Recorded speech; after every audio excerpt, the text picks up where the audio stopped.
want to speak for the animals, and we want to speak with one voice, but this is the message we want to send. That a world without animals would never be a world. For those of us who are religious, you know very well that one of the commandments that was left by God is man must be looking after the other animals. So if you are not looking after the animals and you think you'll get to heaven, you will head to where the fire is very hot.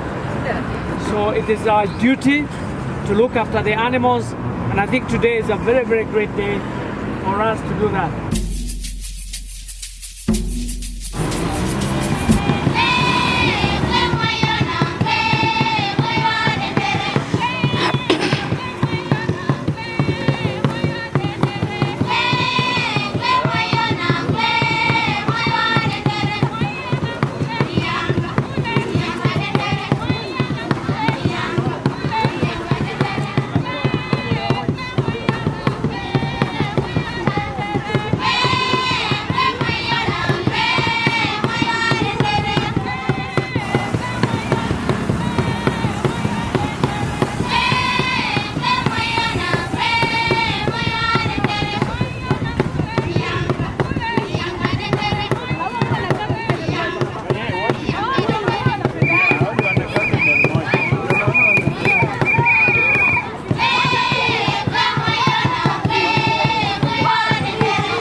In an atmosphere that is free from suffering, and apart from being free from suffering, their contribution to humanity is recognized. Countries like Kenya, among others, animals are being mistreated. And we also know in countries that are developing like Kenya, animals play a very critical role in the development of the economy and in the improvement of livelihoods of the Kenyan. And for us as Kenya Veterinary Association, our goal is to improve the livelihood of Kenyans. The reason why we call ourselves and we hold ourselves like we are improving the livelihood of Kenyans is because more than 60% of Kenya is arid and semi-arid areas.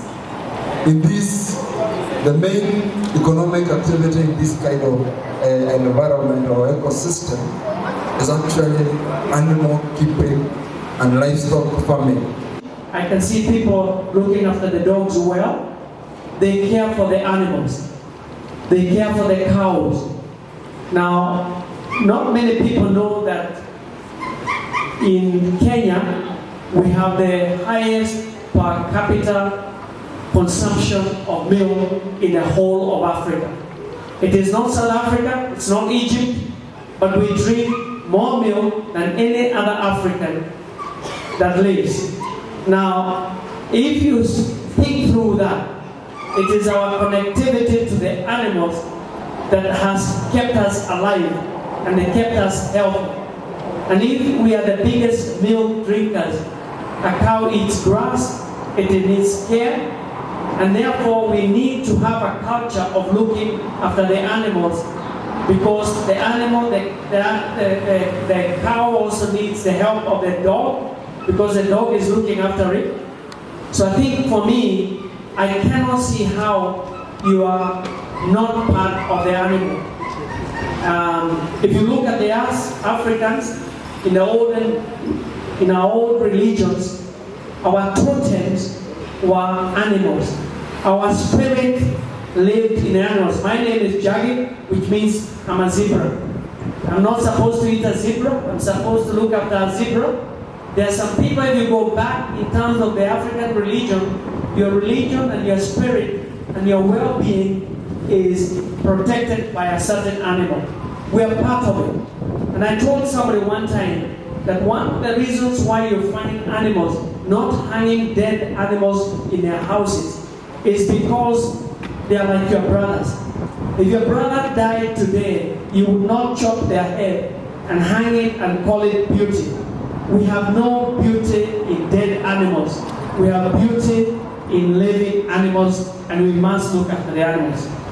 Thank you very much for giving me that chance. A world where there are no animals and there are no peace, how would it be? In fact, someone said that a man is at his most harmonious state and peaceful state when connected to nature. I do wish to extend very sincere gratitude to all of us for joining this World Animal Day and celebrate together. The mission of this global event is to raise the status of animals in order to improve animal welfare standards around the globe. As we celebrate the progress made, the significance of this mission has never been more imminent than the present time. The World Bank projects Kenya's GDP growth to raise to 5.9% in 2016 and 6.1% in 2017, a trend boosted by the infrastructure investments made by the government. Business is booming, industries are expanding, and as a regional hub, indeed Kenya is open for business. This growth has also spurred the development of social infrastructure to meet the growing demands of the nation. As we mark this day, we must underscore the importance of having animal welfare front and center in the planning and execution of the country's bulging developments for a vibrant and stable future. To this end, we wish to urge the President to bring to a halt the plan to take the standard gauge railway through the Nairobi National Park. This park is a global point of pride, being the only one of its kind in a city, in a cosmopolitan city in the world. At slightly over 117 kilometer squares, this park is too small in size to host both the standard gauge railway and the animal, and indeed it's a bigger protected area. We need to recognize that that also will set a bad precedence going forward. So animals should have the freedom to express normal behavior and live in a quiet environment. The railway through the park is not a viable nor a sustainable solution for the country, considering prosperity. So we call upon our President to consider and pursue the alternatives as much, the alternative routes, those that are viable. Having this in mind, it is now more crucial than ever before to remind ourselves over the potential rewards or repercussions that our choices may lead. So the choices that we make today matter. Thus, as we make the clarion call this year for us to unite for animals, let us make a commitment to move this call from mere anthem and into actionable steps through responsible developments that ensure our animals are in safe and sound environment generations to come. So once again, thank you for choosing to be a voice for the animals on this auspicious World Animal Day. Now for today, we are celebrating the World Animal Day. Apparently, in Kenya, we have been celebrating this World Animal Day every year, and I must thank ANO very much because they've always been the lead. So the World Animal Day, apparently in Kenya we didn't adapt it early now. But the animal welfare issues have become of great concern in the world, and that is why you realize that even at the UN, the Sustainable Development Goals, when you look at them critically, they are actually talking about the animals.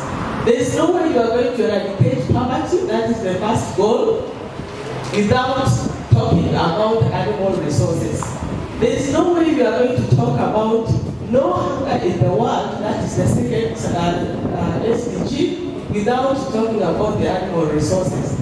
And number 12 caps it very well and says that we need to consume and use the animals well in a sustainable manner. That is a development goal. And Kenya being a country that has ratified and has also these particular treaties within our laws, we realize that in the Constitution also we are told that it is upon the government to protect our animals, and that is in the fourth schedule. And therefore, the animal and the animal use has always been the core mandate and the core issues that are taken seriously within the government, and that's why that particular department, I think is about 150 years old, has always been in existence. The government has not been left behind, and we are also trying to see how we can get our laws. There are about 25 laws that take care of the animals, and this is in terms of diseases.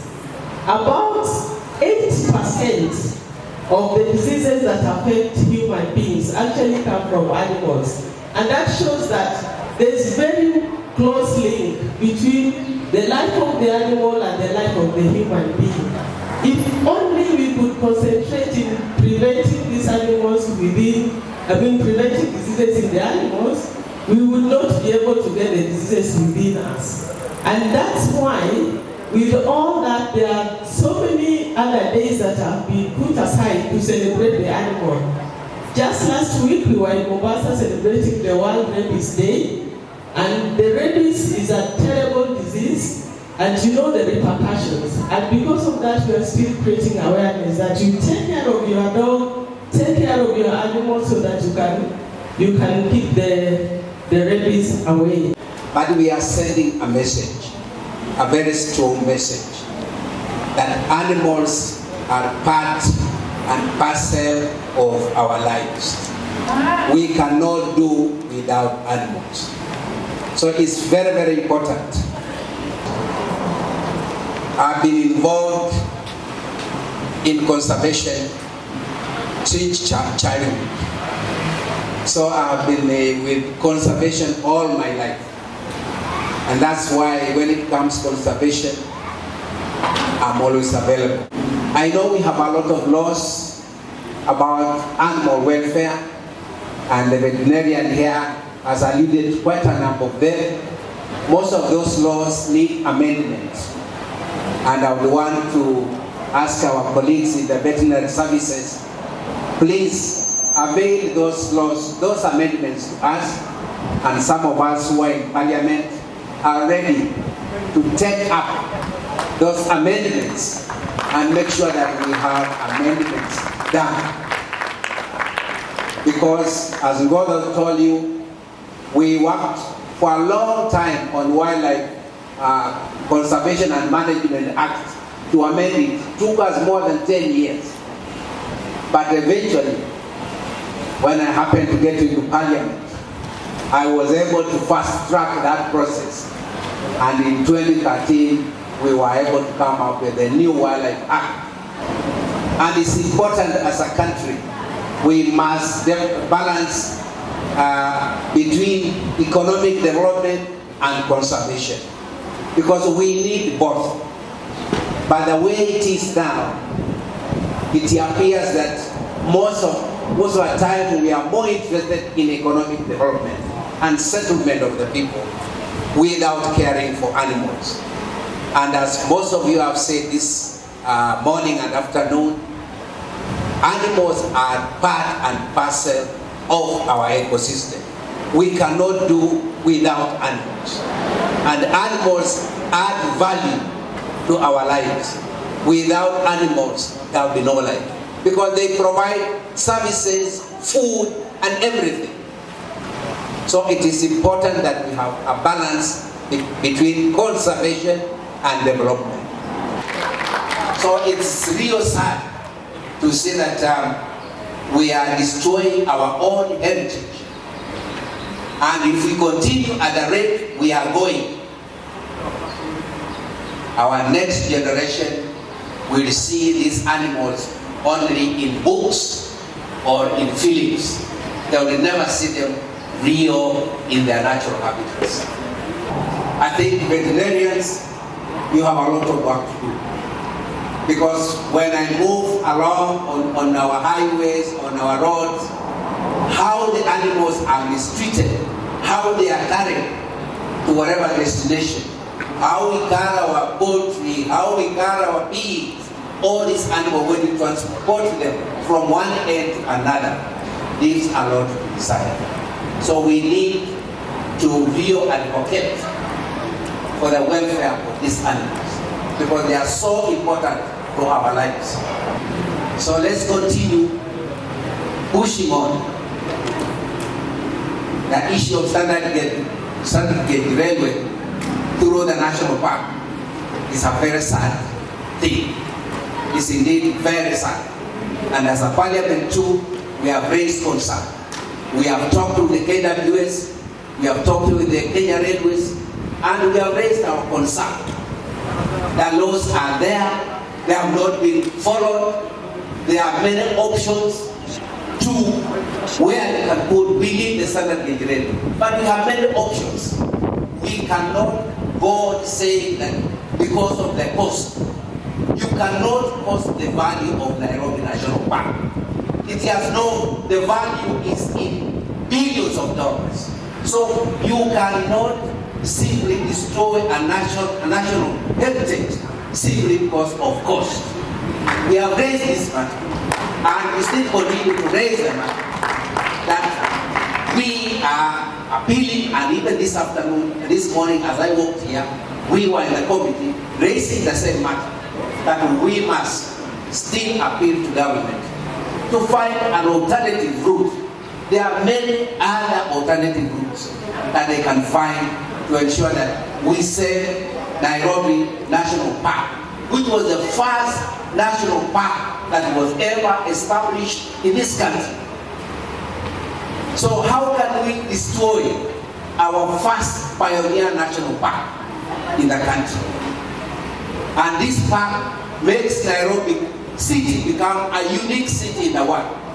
Because it's a city, it makes Nairobi become a city where people even in transit can plan for one day for a few hours to go out and enjoy the wildlife in the national park. So when we destroy it, we have not costed how much money we are going to lose by virtue of destroying this very valuable national park.